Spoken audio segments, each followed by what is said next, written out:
Bienvenidos al último episodio de Como en los días de Noé. Soy el presentador Jeff Rage. Noé hizo su última y solemne súplica a las personas cuando estaban frente al arca. En ese momento, su decisión fue definitiva.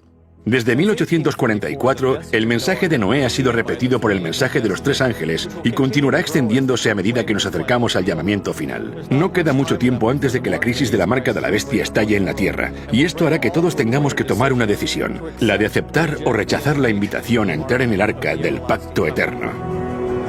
El propósito de esta crisis es probar el carácter de las personas, para que se vea si lo que reina en sus corazones es el egoísmo o el amor altruista a Dios. La crisis no desarrollará la fe de nadie, sino que revelará si existe una confianza duradera en las promesas de Dios. Después de que se hayan dado todas las advertencias y haya terminado la última súplica sincera para que las personas entren en el arca, la puerta de la salvación se cerrará como ocurrió en los días de Noé. Al finalizar el tiempo de gracia, las últimas 7 plagas se derramarán sobre los que rechazaron la misericordia de Dios, y cuando estas plagas terminen, Jesús vendrá otra vez.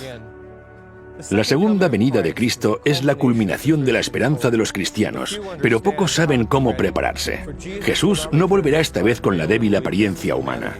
Vendrá con el poder y la gloria de Dios como fuego consumidor. El día del Señor llegará como un ladrón en la noche, en la que los cielos pasarán con gran estruendo y los elementos ardiendo serán deshechos, en el cual los cielos encendiéndose serán deshechos. Fuego irá delante de él y abrasará a sus enemigos alrededor. Los montes se derritieron como cera delante de Jehová, delante del Señor de toda la tierra. Los peces del mar, las aves del cielo, las bestias del campo y toda criatura que se arrastra sobre la tierra, y todos los hombres que están sobre la faz de la tierra, temblarán ante mi presencia. Y se desmoronarán los montes y los vallados caerán, y todo muro caerá a tierra, y todas sus ciudades serán asoladas delante de Jehová, delante del ardor de su ira. Será quebrantada del todo la tierra. Enteramente desmenuzada será la tierra, en gran manera será la tierra conmovida. Temblará la tierra como un ebrio, y será removida como una choza. Vendrá nuestro Dios y no callará. Fuego consumirá delante de él, y tempestad poderosa le rodeará. Los montes tiemblan delante de él, y los collados se derriten. La tierra se conmueve en su presencia, y el mundo, y todos los que en él habitan. ¿Cuál es nuestra esperanza? ¿No lo sois vosotros delante de nuestro Señor Jesucristo en su venida? El propósito del mensaje de los tres ángeles es prepararnos para que podamos estar delante de la presencia de Jesús cuando Él regrese, y el mensaje del tercer ángel hace un llamamiento solemne a aquellos que no están preparados. Será atormentado con fuego y azufre delante de los santos ángeles y delante del Cordero. En realidad, es una invitación, no solo a salir de Babilonia, sino que es una invitación a entrar en la presencia de Dios. No se trata solo de evitar el diluvio, sino de entrar en el arca. Dios tendrá un pueblo preparado para que pueda estar en su presencia y que entienda la naturaleza del fuego ardiente. Será así para nosotros, porque cuando entendamos esto, podremos prepararnos para conocerle.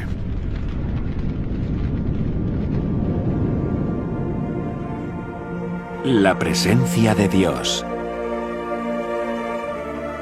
Cuando uno piensa en el reino de los cielos, cuando uno piensa en el trono de Dios, la Biblia dice en Daniel 7 que su trono es como llama de fuego y sus ruedas fuego ardiente. Si uno lee cómo comenzó todo, la caída de Lucifer, la Biblia dice que se paseaba en medio de las piedras de fuego. En Hebreos la Biblia dice que sus ángeles son ministros de llama de fuego. Aquellos que sean redimidos, un día estarán sobre el mar de cristal mezclado con fuego. Jeremías dice, tu palabra en mi corazón se convierte en un fuego ardiente metido en mis huesos. También la Biblia nos dice, en Deuteronomio 33, la ley de fuego a su mano derecha. Si miramos solamente lo que dice la Biblia, vemos que Dios es un fuego ardiente. Daniel dice, un río de fuego procedía y salía de delante de él. Encontramos que Dios es un ser de fuego. Así que Dios es fuego. Lo que encontramos en la Biblia es que el cielo está lleno de fuego. La mayor parte de la gente, cuando piensa en un lugar de fuego, lo que le viene a la mente es el infierno. ¿Por qué Dios se manifiesta como fuego? ¿Por qué está rodeado de tanto fuego? En el Cantar de los Cantares de Salomón, la Biblia nos dice que el amor es como el fuego. Porque fuerte es como la muerte el amor, duros como el Seol los celos, sus brasas, brasas de fuego, fuerte llama. Las muchas aguas no podrán apagar el amor, ni lo ahogarán los ríos. El fuego es un símbolo de amor.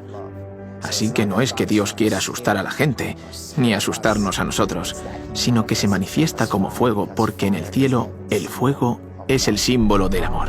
Dios quiere que podamos habitar en su presencia, pero como hemos pecado, ese fuego nos da miedo. El pecado es un material combustible. El pecado no puede existir frente a un Dios santo. Si nos presentamos ante Dios con nuestra condición pecaminosa, seríamos consumidos en un instante. Así que el objetivo final es: ¿cómo puedo conseguir que el hombre vuelva a estar en mi presencia sin que sea destruido, sin que sea consumido? De principio a fin, la Biblia cuenta la historia de un padre en los cielos que ha sido separado de sus hijos y desea reunirse con ellos. Hay una ilustración que nos muestra mejor que ninguna otra cómo Dios nos preparará para que podamos hablar con Él. Esto es a través del santuario, y es el verdadero motivo por el que fue dado. Y harán un santuario para mí, y habitaré en medio de ellos. El propósito del santuario era instruir a los hombres sobre cómo generar un carácter donde Dios pueda habitar. Dios quiere habitar con su pueblo, pero no puede hacerlo mientras se aferre al pecado.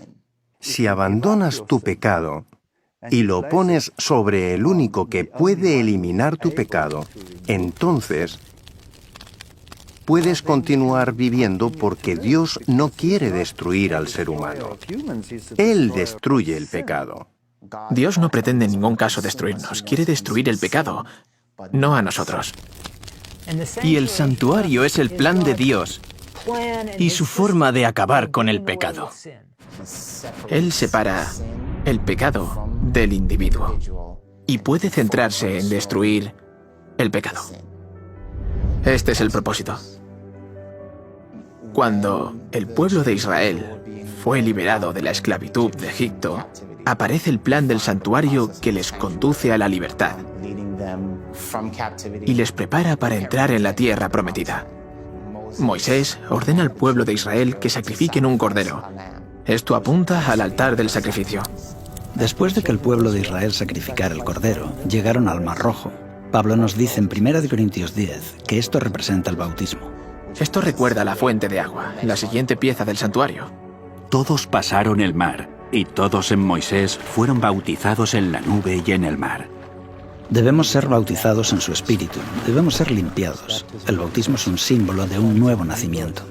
Después de que cruzaran el Mar Rojo, Dios hace llover maná del cielo, que nos recuerda a la mesa de los panes de la proposición, la palabra de Dios. Dios ahora les dice: y vosotros me seréis un reino de sacerdotes y gente santa. El candelabro de 7 brazos es un símbolo del pueblo de Dios. También te di por luz de las gentes, para que seas mi salvación hasta los confines de la tierra.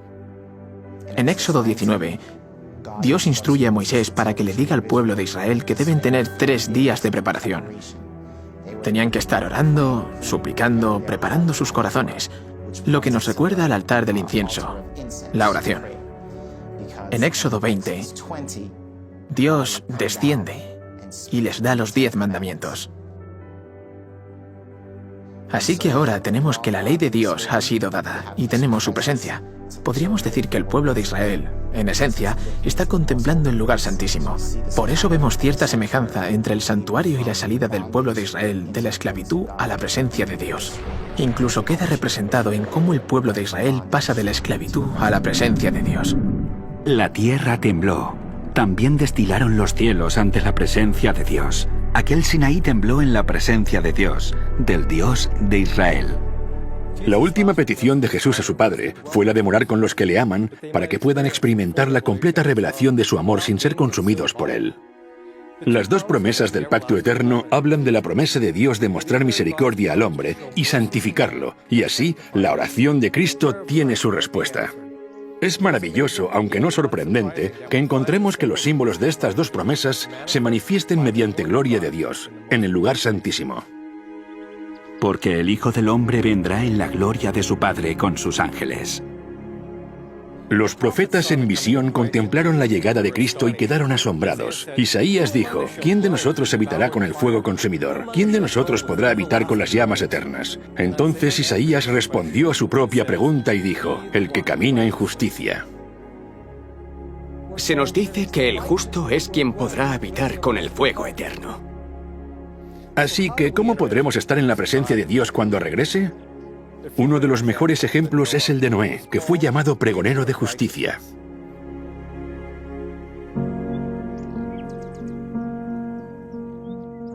La idea de entrar en la presencia de Dios se encuentra en la historia de Noé, porque Noé y su familia entraron en la presencia de Dios cuando por fe entraron en el arca.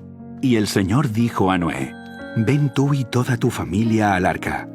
Cuando Dios dijo, ven, era una invitación para que Noé fuera al mismo lugar donde Dios se encontraba. Según este versículo, Dios estaba en el arca. Dios estaba invitando a Noé a que entrase en su presencia. Esta es la esencia del pacto. Es un acuerdo. Es como un matrimonio. Tú y yo vamos a vivir juntos. Y esto, en nuestros días, es lo mismo que el pacto. Es Dios queriendo que estemos en su presencia. La razón por la que Noé pudo entrar en la presencia de Dios aparece en el mismo versículo. Porque a ti he visto justo delante de mí en esta generación. Noé era justo, él construyó el arca. Antes no había conocido la lluvia, tuvo que actuar en base a su fe. Y esa es posiblemente la única característica que explica por qué Noé era diferente del resto del mundo. Por la fe, Noé, cuando fue advertido por Dios acerca de cosas que aún no se veían, con temor, preparó el arca en que su casa se salvase, y por esa fe condenó al mundo, y fue hecho heredero de la justicia que viene por la fe. ¿Cómo se convirtió Noé en heredero de la justicia? Leemos en este versículo que fue porque preparó un arca. En cierto sentido, el arca de Noé era como un santuario y un lugar de descanso en la presencia de Dios. Y nosotros también tenemos un arca que preparar. Debemos ser santuarios vivos para que Dios pueda habitar en nosotros. Como Pablo dijo, ¿o ignoráis que vuestro cuerpo es templo del Espíritu Santo, el cual está en vosotros, el cual tenéis de Dios, y que no sois vuestros? A través del proceso del santuario, a medida que el hombre se acerca a Dios, éste se transforma y se convierte en un santuario vivo en la presencia de Dios. Así que el santuario es, por así decirlo, como un vestidor. Cuando entramos sucede una transformación. Es el cambio de la condición actual de maldad a ser rectos. Y esto nos permite finalmente estar ante la presencia de Dios cara a cara. Dios le dio a Noé el plan para salvarlo. Y Noé cooperó con el plan de Dios al preparar el arca. De la misma forma, Dios nos ha dado el plan del santuario y debemos cooperar con el plan de Dios para nuestra salvación, preparando un lugar donde podamos habitar en su presencia conforme recorremos el camino del santuario.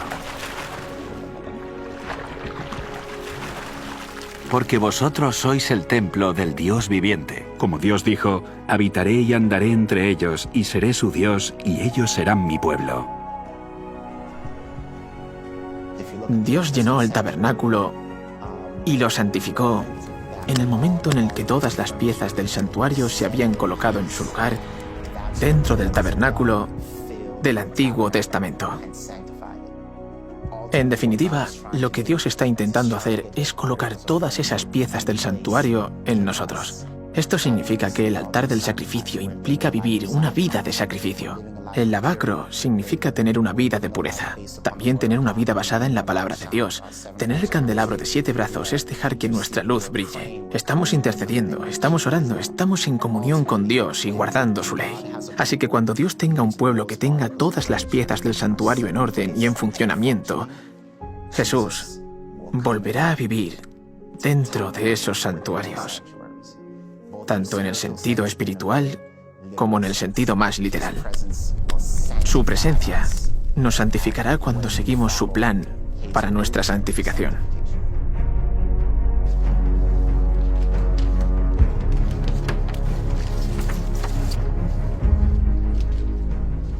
Muchos cristianos se preguntan por qué Jesús aún no ha regresado. ¿A qué espera? Bien, Jesús mismo nos dice que como en los días de Noé, así será la venida del Hijo del Hombre. Así que podemos hacernos la pregunta, ¿a qué esperaba Dios en los tiempos de Noé antes de enviar el diluvio? Pedro dice, cuando Dios esperaba con paciencia en los tiempos de Noé mientras se construía el arca. Dios esperó a que se construyera el arca para enviar el diluvio, y hoy Jesús espera por la misma razón. No espera a que las grandes multitudes que hay en la tierra se hundan más aún en el pecado. Espera a los pocos que se rendirán totalmente a Él, para que estén preparados y puedan ser instrumentos vivos, listos para alojar la presencia de Dios.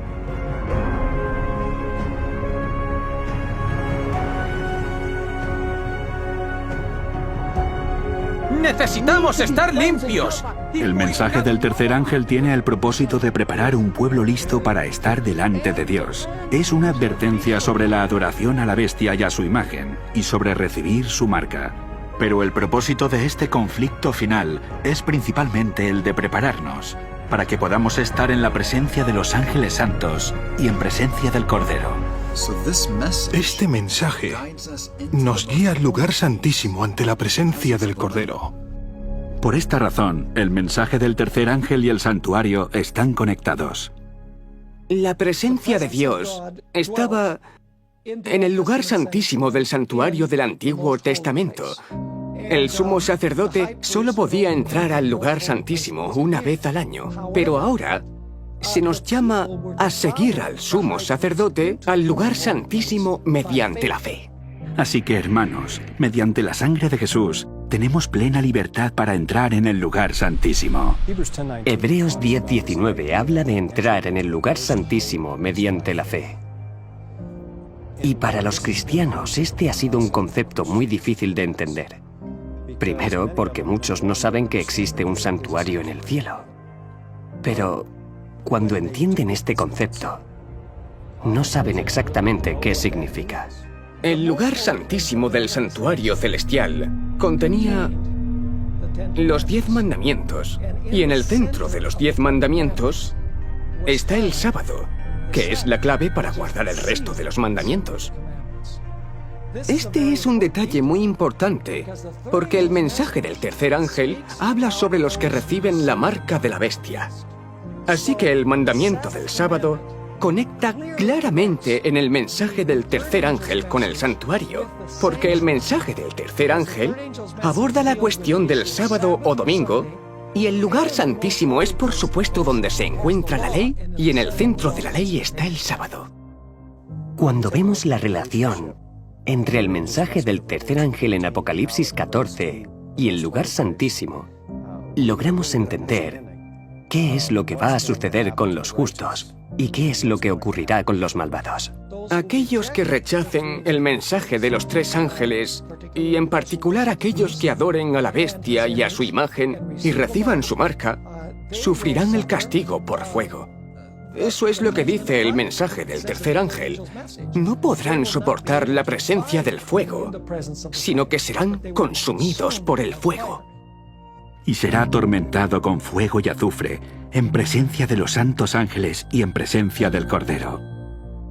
Pablo hace una advertencia acerca del mensaje del tercer ángel en 2 de Tesalonicenses. Y a vosotros que sois atribulados, daros reposo con nosotros, cuando se manifieste el Señor Jesús desde el cielo, con los ángeles de su poder, en llama de fuego, para dar retribución a los que no conocieron a Dios, ni obedecen al Evangelio de nuestro Señor Jesucristo, los cuales sufrirán pena de eterna perdición, excluidos de la presencia del Señor y de la gloria de su poder. En este versículo, la declaración afirmativa que nos muestra cómo prepararnos para el momento cuando el Señor Jesús sea revelado, aparece en la orden, daros reposo con nosotros.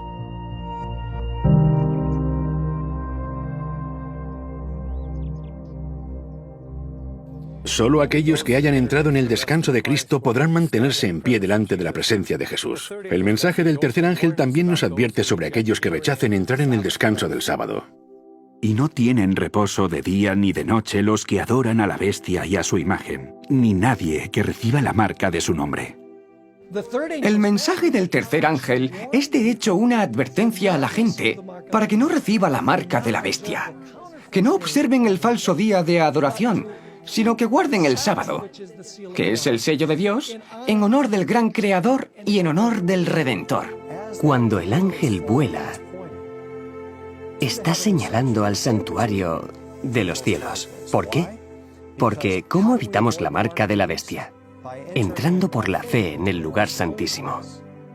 En Salmos 91, David escribe acerca de los que han entrado al lugar santísimo cuando dice: No te sobrevendrá mal, ni plaga tocará tu morada. Pues a sus ángeles mandará cerca de ti, que te guarden en todos tus caminos. Cuando las últimas 7 plagas hayan caído, aquellos que hayan entrado en el lugar santo mediante la fe, no recibirán las plagas y serán protegidos por ángeles santos. ¿Por qué?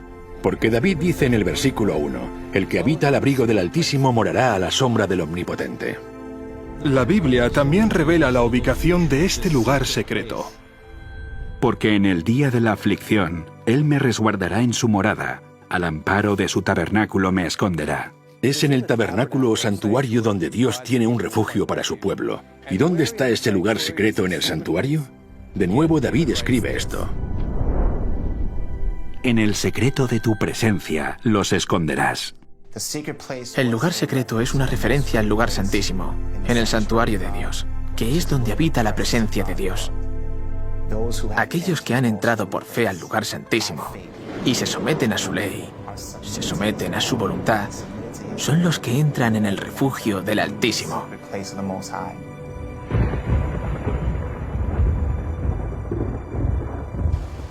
El Salmo 91 dice que la plaga no se acercará a ellos.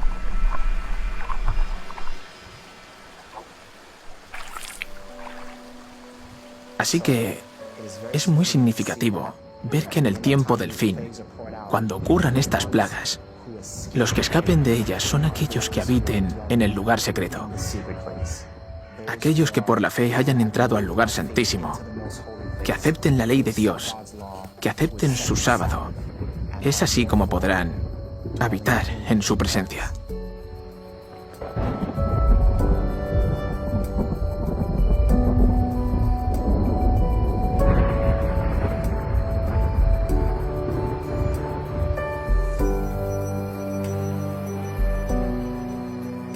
En el lugar santísimo del santuario está la presencia de Dios, el arca del pacto, y dentro del arca estaban los 10 mandamientos, también llamados el testimonio. En los días de Noé, el trono estaba representado simbólicamente en la tierra. Dentro del arca estaba la presencia de Dios, estaba el arca en sí misma, y dentro del arca estaban los testimonios vivos, en cuyos corazones y mentes había sido escrita la ley de Dios. Habían entrado en el arca, en la presencia de Dios, que nos recuerda al lugar santísimo, y en sentido espiritual habían aceptado el pacto. Esta escena no es sino una representación simbólica de ese día final, cuando aquellos que hayan aceptado el pacto eterno estén delante de la presencia de Cristo cuando Él regrese. Dios quería decir al hombre: mira, esto es lo que quiero para ti. Quiero que puedas estar en mi presencia sin que seas destruido.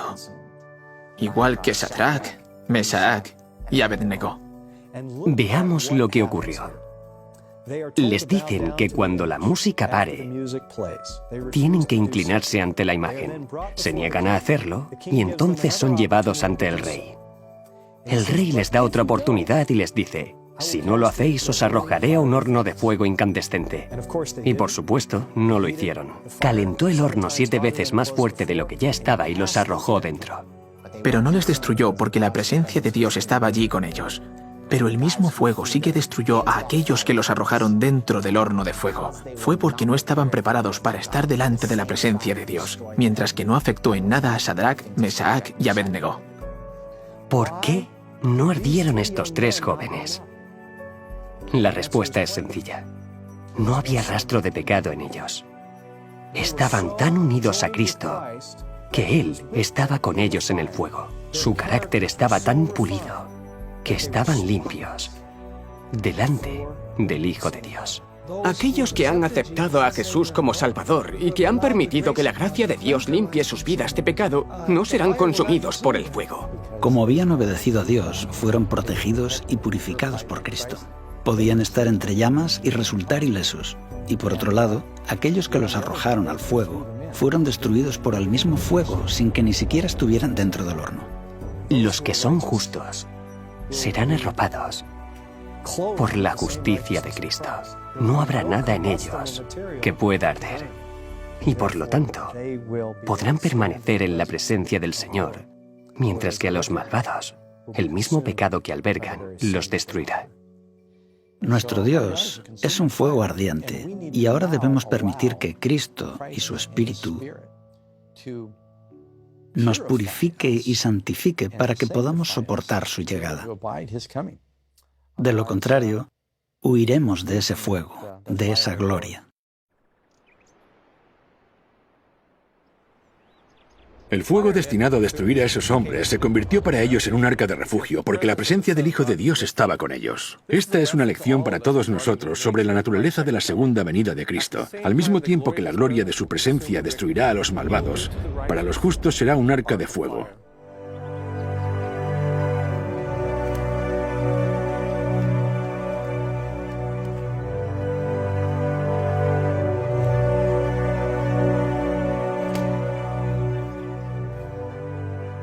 Como se derrite la cera delante del fuego, así perecerán los impíos delante de Dios. Mas los justos se alegrarán, se regocijarán ante Dios y saltarán de alegría. El mensaje de los 3 ángeles nos señala la importancia de ser rectos, de tener a Dios dentro de nosotros. Es lo que nos prepara para estar en su presencia.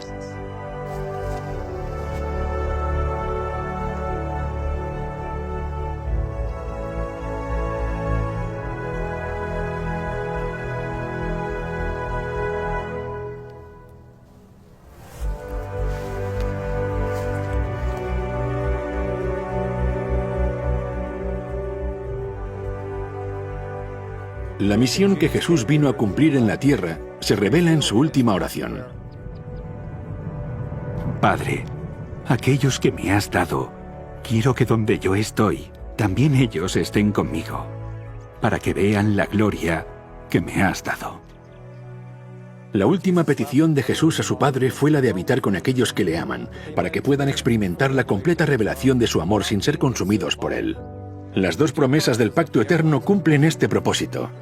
Declaran la promesa de Dios de mostrar clemencia al hombre y santificarlo para que la oración de Cristo reciba respuesta. Es maravilloso, aunque no sorprendente, que encontremos que los símbolos de estas 2 promesas se manifiestan en el lugar santísimo mediante la gloria de Dios. El sábado es la señal de la promesa de Dios de santificar al hombre, para que pueda habitar en la presencia y la gloria de Dios.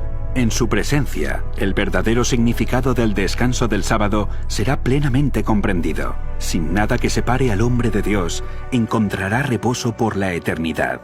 No habrá más tristeza, no habrá más dolor, ni enfermedad, ni sufrimiento. En tu presencia hay plenitud de gozo, dijo David. En la presencia de Dios, el hombre encontrará el verdadero significado del descanso del sábado. Por lo tanto, es en la manifestación de la presencia de Dios en el lugar santísimo donde vemos representado el simbolismo y la importancia del sábado. Esto, unido a la manifestación del fuego ardiente, es donde Ezequiel vio la señal de la promesa de misericordia, y vi apariencia como de bronce refulgente, como apariencia de fuego dentro de ella en derredor, desde el aspecto de sus lomos para arriba, y desde sus lomos para abajo vi que parecía como fuego, y que tenía resplandor alrededor.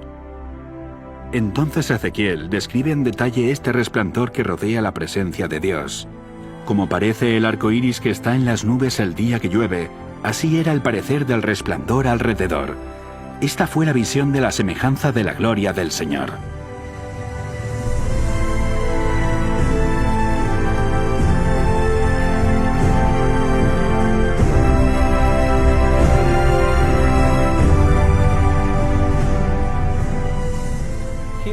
Aquí, en la manifestación de la presencia de Dios, se representan las señales de las promesas por medio de las cuales el hombre se prepara para morar en su presencia. El sábado, dado por Dios para ser un pacto perpetuo o eterno, es una señal de la promesa de Dios de santificar al hombre para que pueda estar en su presencia. Y el arco iris dado a Noé es un símbolo de la promesa del pacto eterno de misericordia para el perdón de los pecados. Sendas promesas son garantizadas por la vida y muerte de Jesús. Él vivió una vida sin pecado para que nosotros podamos ser santificados por los méritos de su justicia. Él murió en nuestro lugar por los pecados que hemos cometido para que podamos recibir su misericordia. En estos dos símbolos está representada la importancia del Evangelio y el pacto eterno. Todo para que el Señor, separado de sus hijos por culpa del pecado, pueda de nuevo reunirse con ellos cuando regrese. Y a aquel que es poderoso para guardarlos sin caída y para presentarlos sin mancha delante de su gloria con gran alegría, al único y sabio Dios, nuestro Salvador. Sea gloria y majestad, imperio y potencia, ahora y por todos los siglos. Amén. El llamado era a entrar en el arca. En realidad era una invitación para que las personas entraran dentro de la seguridad del arca, que es el lugar secreto del Altísimo, el lugar santísimo del santuario.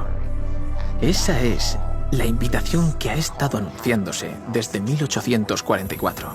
Ha estado llamando la atención de la humanidad hacia el arca del pacto, donde se encuentra la ley de Dios y donde además se encontraba la presencia de Dios. Es como si este mensaje invitase a la humanidad a entrar al lugar secreto del Altísimo, donde hay seguridad. En esta ocasión no será el diluvio de la destrucción lo que caiga sobre los malvados, sino el fuego. Nuestro mensaje es el mismo: entrad al arca. Pero no al arca que construyó Noé, sino al arca que Moisés colocó en el lugar santísimo. En realidad, el lugar secreto es la presencia de Dios.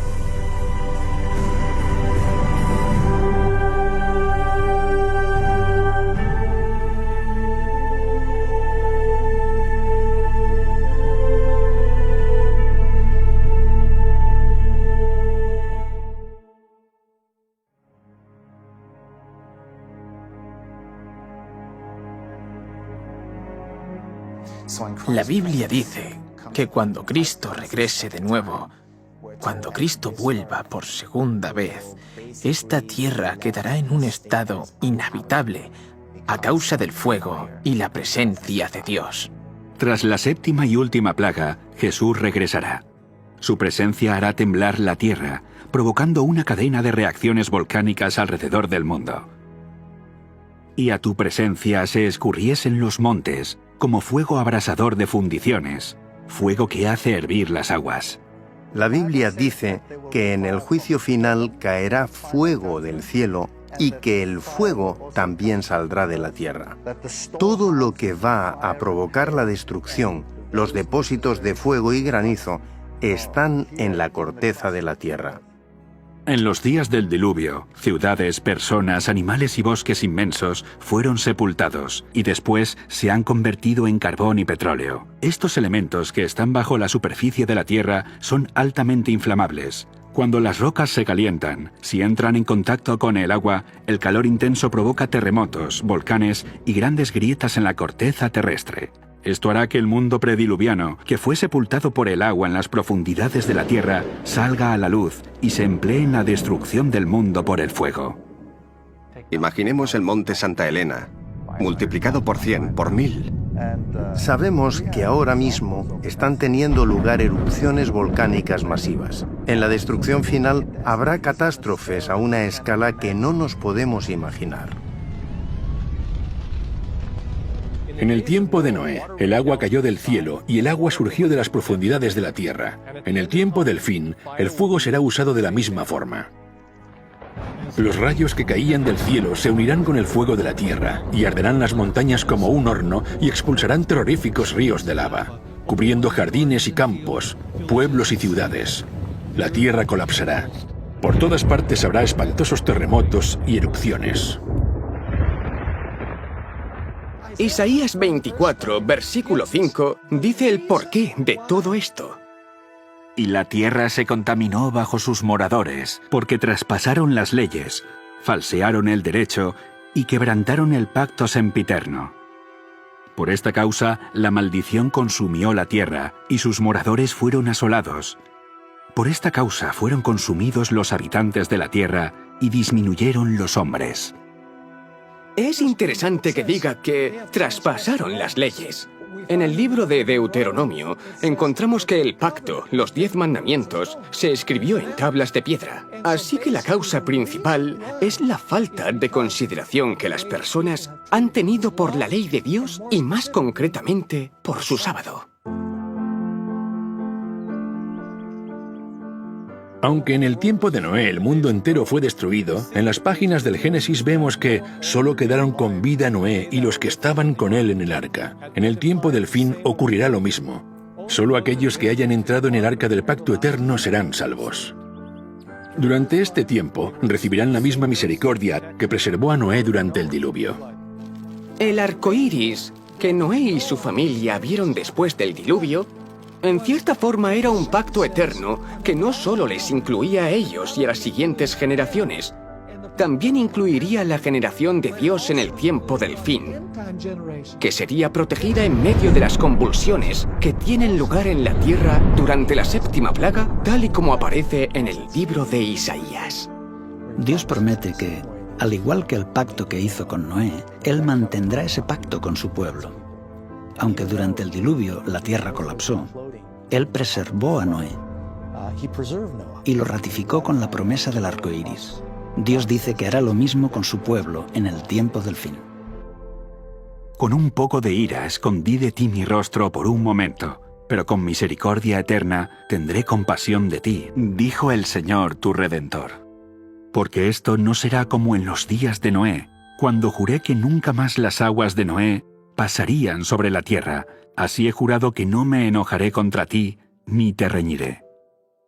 Porque los montes se moverán, y los collados temblarán, pero no se apartará de ti mi misericordia, ni el pacto de mi paz se quebrantará, dijo Jehová, el que tiene misericordia de ti. En este pasaje, Dios confirma con la última generación el pacto de misericordia que Él estableció con Noé antes del diluvio.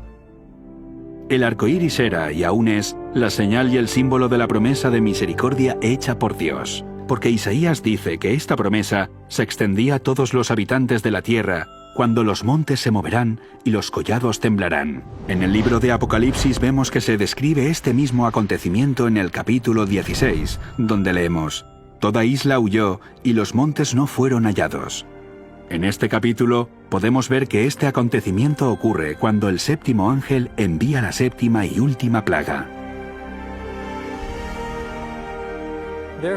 El arco iris, que era una señal de la promesa de misericordia hecha por Dios a Noé, también es una señal de la misericordia durante las 7 últimas plagas.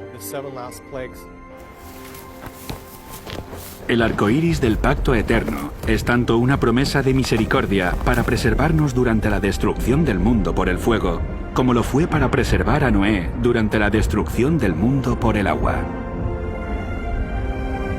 Si uno ha estado en medio del océano durante una gran tormenta, sabe lo aterrador que es. Aún así, Noé fue protegido en medio de esta increíble adversidad. Y saber que Dios protegió a Noé en ese momento nos recuerda que Él puede también protegernos durante la tormenta que está por venir.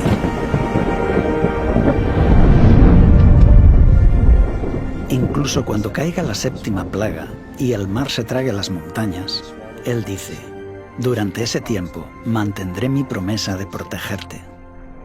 Dios es nuestro amparo y fortaleza, nuestro pronto auxilio en las tribulaciones. Por tanto, no temeremos aunque la tierra sea removida y se traspasen los montes al corazón del mar. Aunque bramen y se turben sus aguas, y tiemblen los montes a causa de su braveza.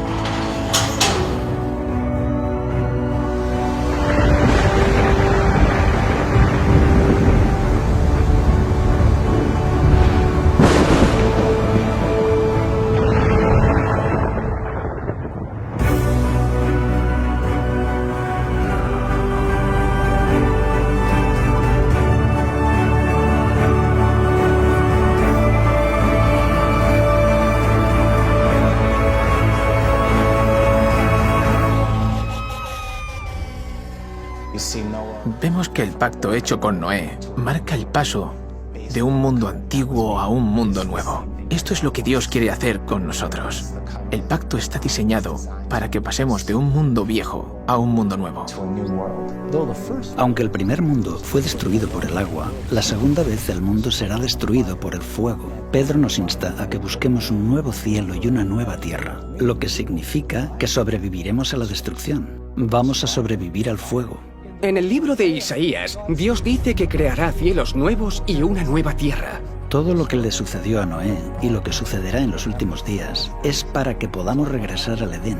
Quiere restituir el paraíso para el hombre y la pureza al universo. De acuerdo al libro de Apocalipsis, la tierra nueva será un lugar donde no habrá más lágrimas, ni más llanto, ni más pecado, ni muerte, ni sufrimiento. En otras palabras, todo será perfecto. El mundo volverá a la condición que tenía antes de pecar. No habrá más espinas, ni más muerte. No habrá nada en la naturaleza que refleje nada impuro, ni nada que se deteriore o muera. El clima será perfecto. No habrá dolor, ni sufrimiento, ni pena. Y así la tierra será en todo el reflejo de la verdadera gloria y el carácter de Dios. Y oí una gran voz del cielo que decía: He aquí el tabernáculo de Dios con los hombres, y Él morará con ellos, y ellos serán su pueblo, y Dios mismo estará con ellos y será su Dios. Su santuario estará con nosotros. Dios vivirá con nosotros. Vemos que Apocalipsis dice que no hay templo. Ya no hay más necesidad de una pila bautismal. Ya no hay más necesidad de un altar de incienso, de la mesa de los panes de la proposición, las velas, ni de ninguna de todas estas cosas, porque todo ha sido restaurado. Ese era el propósito del santuario, que Dios pudiera habitar en medio de su pueblo.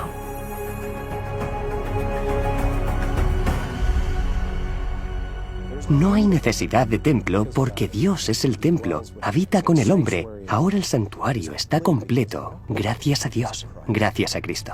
Y nosotros, su pueblo, nosotros los que elegimos estar ahí, reinaremos con Él para siempre.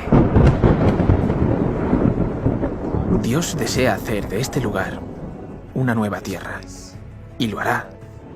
Pero solo aquellos que acepten el pacto y entren en el arca vivirán para salir del arca y ver cómo esto se cumple. Enjugará Dios toda lágrima de los ojos de ellos, y ya no habrá muerte, ni más llanto, ni clamor, ni dolor, porque las primeras cosas pasaron. Y el que estaba sentado en el trono dijo: He aquí, yo hago nuevas todas las cosas.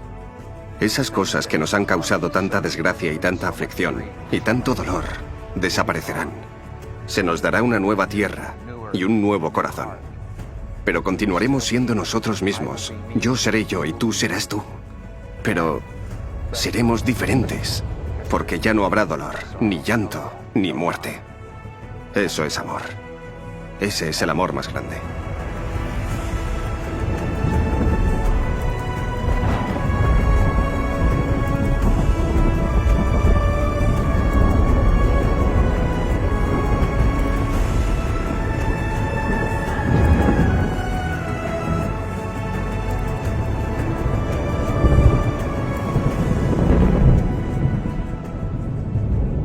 Podemos retroceder por esta línea de tiempo y ver cómo la profecía bíblica predijo cada evento, desde la historia de Noé y el diluvio, la profecía de las 70 semanas que anunciaba el sacrificio de Cristo, la corrupción y la restauración del santuario, y los acontecimientos que ahora estamos viviendo.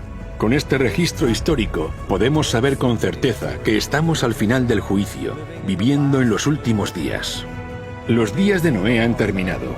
La puerta de la misericordia está casi cerrada y las últimas profecías de Apocalipsis se están cumpliendo rápidamente ante nosotros. El papado y los Estados Unidos se están aliando. Protestantes y católicos se están uniendo. La bendición de comer y beber y vivir en matrimonio está siendo pervertida por millones y legitimada por los sistemas judiciales. Las libertades religiosas están siendo atacadas y revocadas, y el Papa y los miembros del Congreso están allanando el camino para que el domingo deba guardarse por ley, como un medio para frenar los males de la inmoralidad de la sociedad. Jesús va a llegar muy pronto. ¿Estás preparado para encontrarte con tu Dios? Volvemos ahora a la noticia del día. Un terrible misterio desconcierta al mundo entero. Pájaros, peces y todo tipo de animales están apareciendo muertos en grandes cantidades y sin razón aparente. Los pájaros caían del cielo. Docenas de ballenas enormes están muertas a las costas de Alaska. En Sanibel, equipos de personas van a bordo de barcos recogiendo cientos de miles de peces muertos, tortugas y otros. Intentan aclarar un misterio al nordeste de Nuevo México. Más de 100 ciervos fueron hallados muertos en un rancho a unos 30 kilómetros al norte de Las Vegas. 8.000 palomas muertas en Italia, cientos de pájaros muertos en Rockwell, Texas, 500 tordos sargento en Luisiana, 100 pájaros en Suecia, 3.000 tordos sargento muertos en Arkansas, varios cientos en Kentucky. En las últimas 2 semanas han muerto varios cientos de peces pargos en Nueva Zelanda, miles de peces muertos en Florida, 40.000 cangrejos en Reino Unido, 80.000 corvinas en Arkansas, 2 millones de peces Leiostomus y corvinas en Maryland. Los científicos se dan prisa en investigar qué es lo que ha causado estas muertes en masa. Solo quiero saber por qué. Jehová contiende con los moradores de la tierra, porque no hay verdad ni misericordia ni conocimiento de Dios en la tierra. Por eso la tierra está de luto y desfallecen todos sus habitantes. Por eso mueren las bestias del campo, las aves del cielo y aún los peces del mar perecen. Es terrible. Un gran tsunami golpeó el noreste de Japón, lanzando una ola de 4 metros tierra adentro. En Indonesia, esto es tras el horrible terremoto del viernes y el desastroso tsunami que siguió al terremoto. Si yo estuviera dentro del arca y mirase fuera y viera a mi hijo o mi hija fuera, me desgarraría el corazón. ¿Qué les podría decir?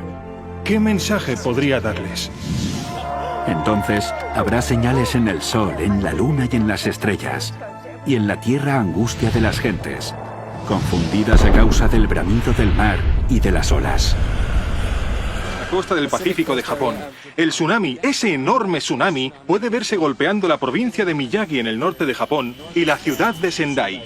Esta es una de las temporadas de huracanes más devastadoras de la historia.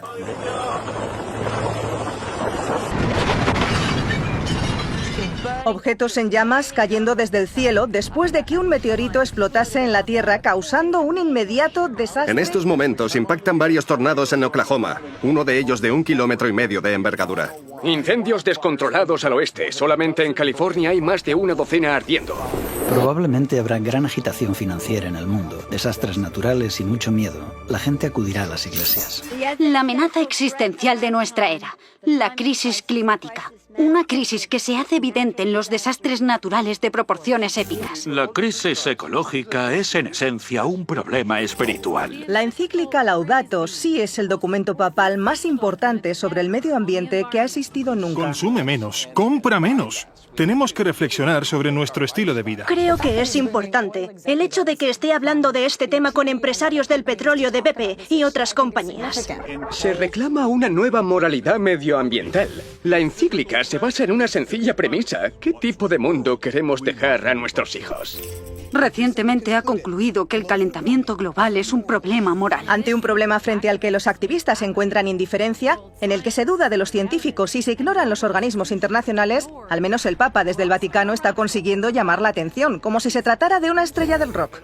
He quedado muy impresionado por el Papa Francisco. Debemos introducir principios morales en nuestra economía. Protestantes y católicos están uniendo sus fuerzas. Secretario General de la Iglesia Reformada de América asistió a una iglesia presbiteriana en los Estados Unidos. De Estados Únicos, el presidente de la Convención Nacional Bautista, superintendente general de la Iglesia Internacional de Santidad Pentecostal, presidente de la Asociación Nacional de Evangélicos, Sir Bernard Senior, presidente del Consejo de Iglesias de la ciudad de Nueva York. Viajó a Suecia para encontrarse con el presidente de la Federación Luterana Mundial. Ambos firmaron una declaración donde se comprometen a mejorar las relaciones entre católicos y luteranos. Porque en 1999, la Iglesia Católica y la Iglesia Luterana firmaron un acuerdo que llevó al fin de la protesta. Firmada en 1999, la declaración puso fin a uno de los asuntos más importantes que separaron a los católicos y luteranos desde la Reforma. Con el acuerdo, ambas partes reconocen que la fe no es lo único que lleva a la salvación, sino que las obras también son necesarias. Esto puso fin a la protesta de Lutero. Hermanos y hermanas, la protesta de Lutero ha terminado. ¿Y la vuestra? Si ya no hay protesta, ¿cómo puede haber una iglesia protestante?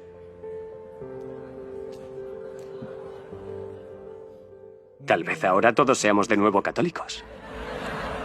Una de las cosas que Dios ha puesto en nuestro corazón es que dejemos nuestras diferencias a un lado y que nos unamos.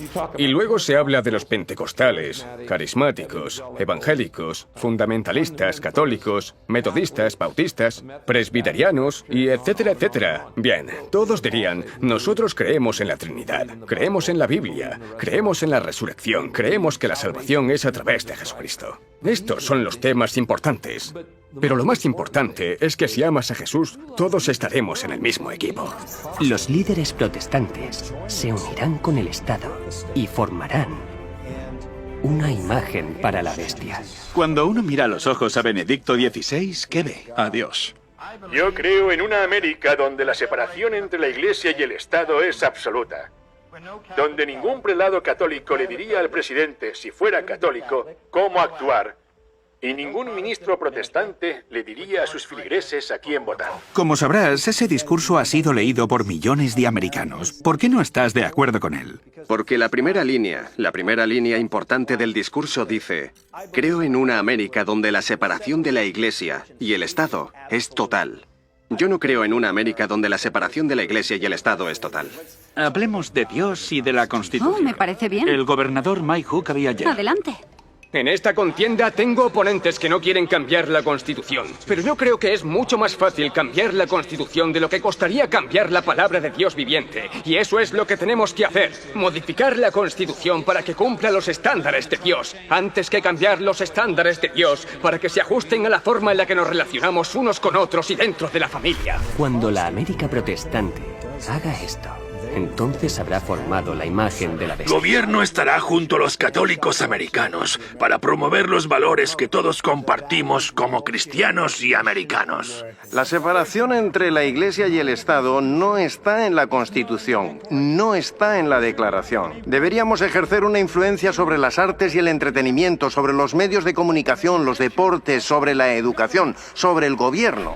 Aumentar la libertad religiosa, reduciendo las restricciones sobre las iglesias a las que ahora les estaría permitido ser políticamente activas. El presidente hizo hoy unas declaraciones en el despacho oval, rodeado de líderes religiosos evangélicos y miembros de grupos religiosos. Firmó una proclamación que establece el domingo como día de oración para aquellos... Nuestra herencia cristiana será amada, protegida, defendida, como nunca antes se ha visto.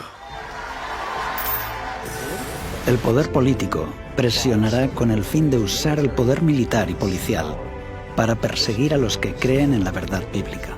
Anuncio cuál será nuestro siguiente paso. Crear un cuerpo especial para la libertad religiosa. Está claro que este cuerpo especial no se ocupará de la libertad religiosa de todos. Algunos críticos incluso lo están llamando un guiño al nacionalismo cristiano. Más de 80 importantes representantes del gobierno se unirán para promover la libertad religiosa. Son algunas de las personas más poderosas del país y ahora han hecho historia al reunirse en la Casa Blanca como parte del gabinete de estudio de la Biblia del presidente. Así que, ¿qué hay detrás de este despertar espiritual en la Casa Blanca? En las últimas elecciones, el 80% de los cristianos evangélicos blancos votaron a Donald Trump. Esto le ha conferido un enorme apoyo y tienen un gran poder político para influir en la política gubernamental. El consejero evangélico del presidente Trump asegura que Dios le ha dado la autoridad para sacar al dictador norcoreano Kim Jong-un.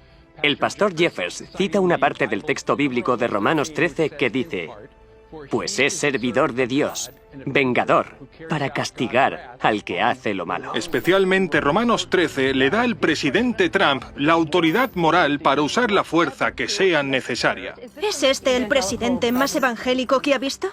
Sí, por supuesto, no creo que haya ninguno. Y pedirán la intervención del Estado, y la gente obedecerá por miedo. Estamos erosionando lentamente la religión cada vez que se nos presenta la oportunidad.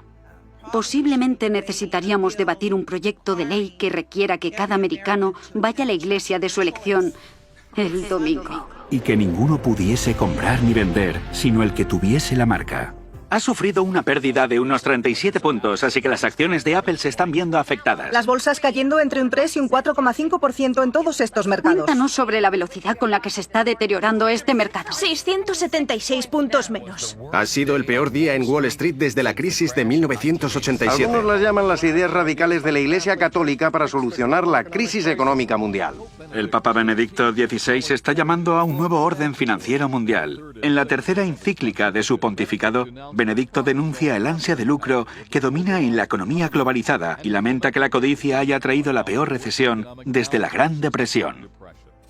El Vaticano ha dicho que la desigualdad económica en todo el mundo es muy peligrosa.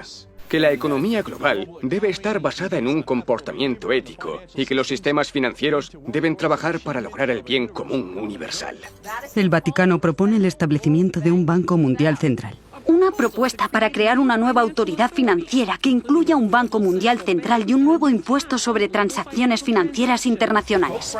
Este jueves, el Papa Francisco instó a los oprimidos a cambiar el orden económico mundial. La situación de la economía en todo el mundo es complicada. No solo en Estados Unidos, lo es en todas partes. Y creo que tienen que haber muchos cambios en las políticas y el Papa claramente tiene una opinión al respecto. ¿Existe la posibilidad de que haya una nueva moneda mundial que sustituya al dólar?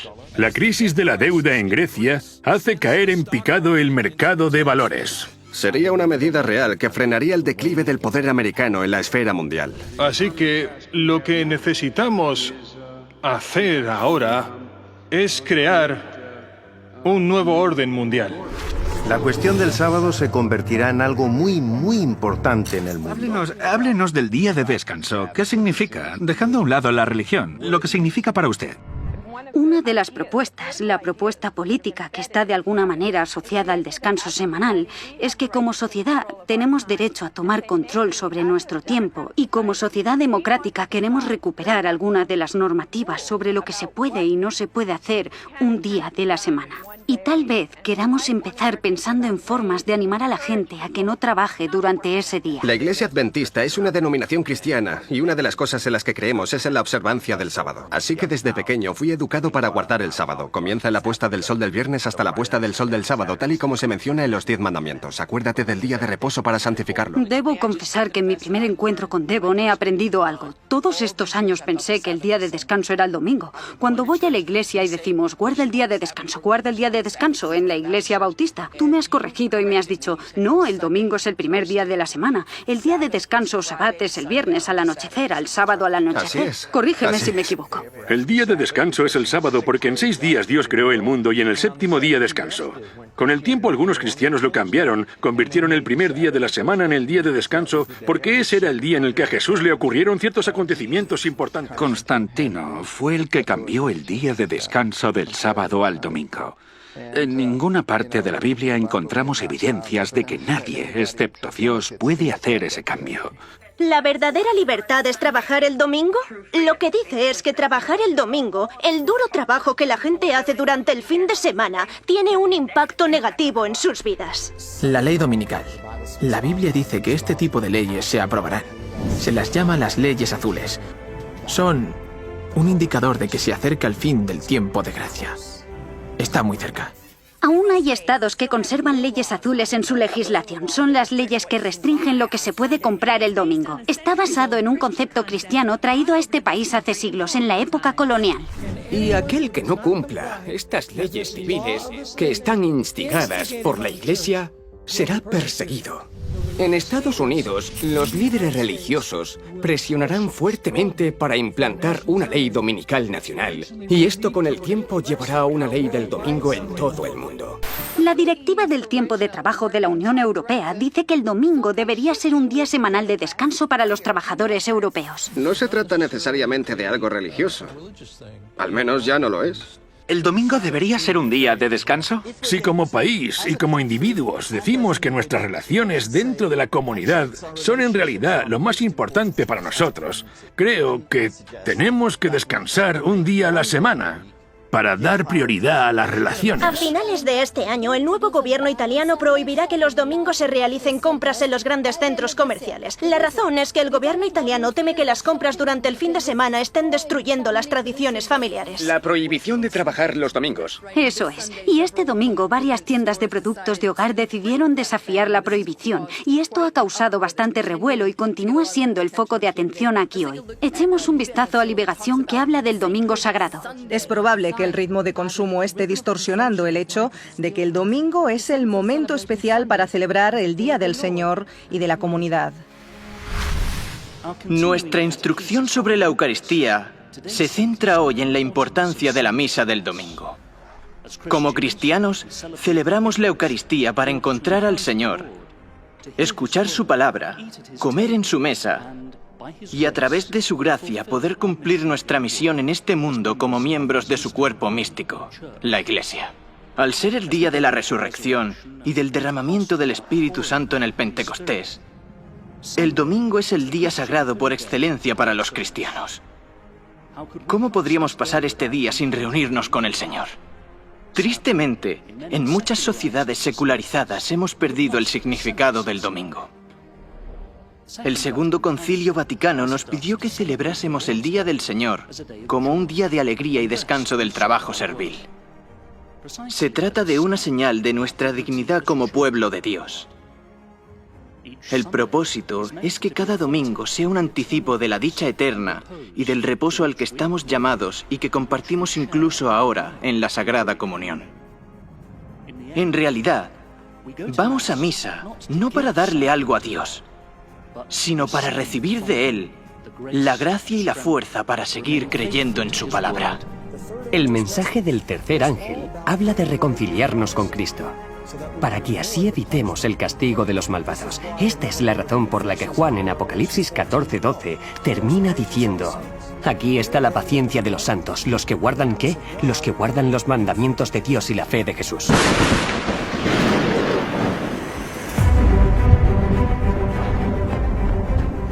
Vivimos al final del tiempo del juicio al mundo. La crisis final está próxima, pero la puerta del arca aún está abierta y Jesús aún nos extiende su mano. Ahora es el momento de entrar en el pacto eterno, entrando en su descanso. Solo aquellos que reciban la misericordia de Dios y sean santificados encontrarán refugio con Cristo en Dios hasta que pase la desolación. Vuelve tu rostro al trono de Dios y allí verás el arco iris del pacto, la promesa viva de Dios. Quien se apropia de las provisiones de misericordia que han sido hechas y se apodera de los méritos de la vida y la muerte de Cristo, tiene en el arco iris de la promesa la bendita seguridad de la aceptación del Padre mientras exista el trono de Dios. Mientras se derraman las últimas 7 plagas y durante la venida de Cristo, los justos habitarán sanos y salvos en presencia del Cordero, a la espera de un nuevo cielo y una nueva tierra donde habite la justicia. Y por fin Dios habitará con el hombre.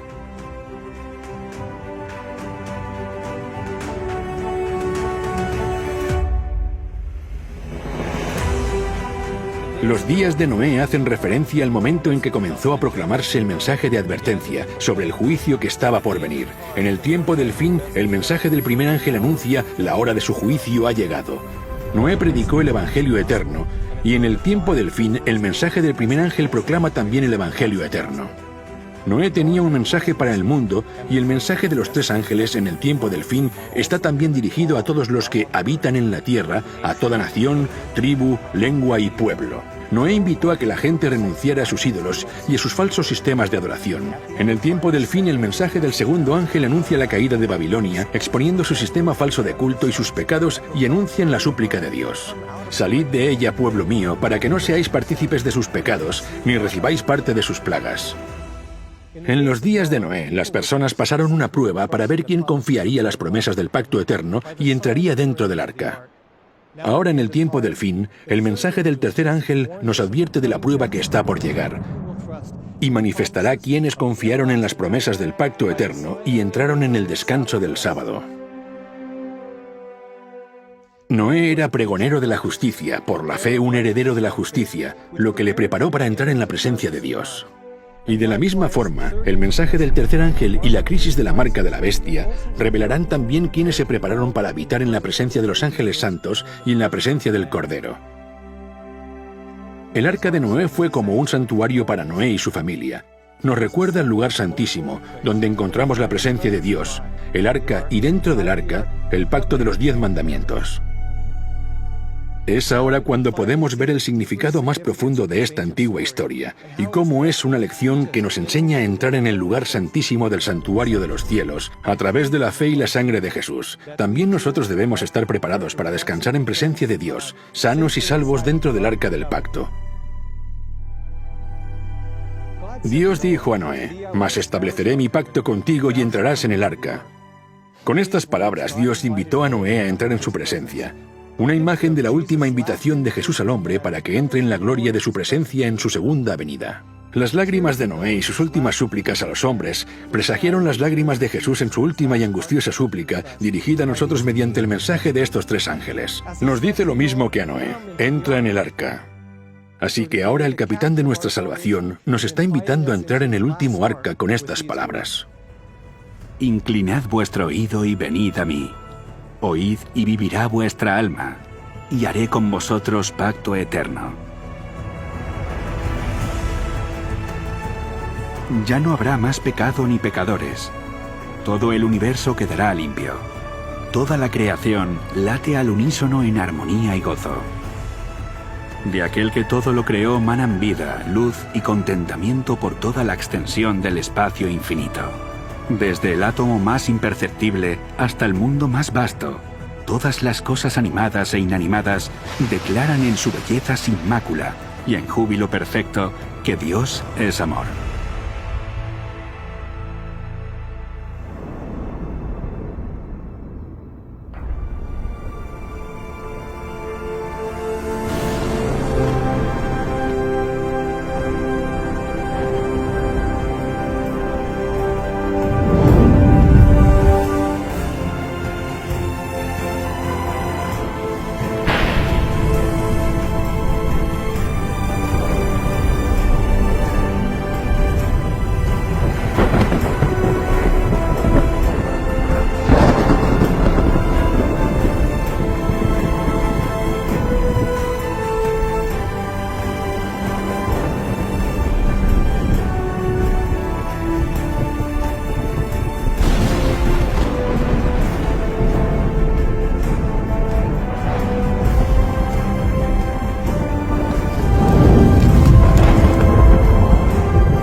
Como en los días de Noé, el arca de fuego.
La decisión más difícil a la que me he enfrentado fue la de si guardar o no el sábado. Porque si decidía guardar el sábado, eso significaba que tenía que abandonar toda mi filosofía del mundo. Perdí familia y amigos por ello, prácticamente a todos, pero gané otros nuevos. Oro por mis antiguas amistades y espero que un día vean el camino. Esta decisión tiene sus consecuencias, pero la Biblia dice que si no estás dispuesto a dejar incluso a padre, madre, esposa, amigo por Jesucristo, entonces no eres digno de Él. Cuando conocí por primera vez este mensaje, era escéptico con todas las religiones. Escéptico con la Biblia. La veía como un libro que tan solo había sido escrito por hombres. Y cuando conocí el mensaje profético, no pude encontrar ningún error. Y me atemorizaba, porque pensaba que no podía existir nada que fuera la verdad absoluta. Me aterrorizaba, porque sabía que si esto era cierto, necesitaría hacer cambios en mi vida. En ese momento, yo era un artista de hip hop. Me iba de gira, tenía un contrato para sacar 8 álbumes. No podía imaginar una vida mejor. Así que al enfrentarme cara a cara con el mensaje de los 3 ángeles, tuve que tomar una decisión. El primer ángel dice, esta es la verdad. El segundo ángel dice, este es el error. Y el tercer ángel dice, elige. Y yo vi la verdad. La comprendí. Vi el error. Lo comprendí. Y dije, bien, debo tomar una decisión. No tengo otra opción. Di marcha atrás. Rechacé un contrato de $1 millón y dije, Señor, estoy preparado.